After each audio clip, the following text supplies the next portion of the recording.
baba. Danıştı yollan mənə, yarattı imkan mənə.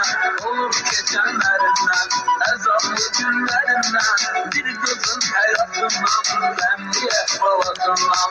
Görüb eşitdikləri, haqqında bildikləri. Eşitsəz nə qədərdir, uzatsam bir əsərdir. Unudub dərdi qəmmi, al bəlimə qələmmi. Agah edim sizləri, dinləyim bu sözləri. Kız 17 yaşında, her köyünün başında. Milyoner ailesinde, güzel gün hevesinde. Rayonların birinde, lokma oba elinde. Yaşı ömreli 20, arzular deli 20. İnanmırmış esneye, zamaneye, tarihe.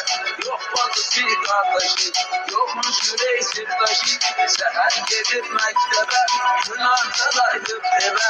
Kasıp çılıp görmeyip, yoktu sözüm bilmeyip. Çekte damallıymış, hayatta bağlıymış. Getirmez ihtimalen, garibedir zamanı. Yakın komşularımda, sevgi arzularımda.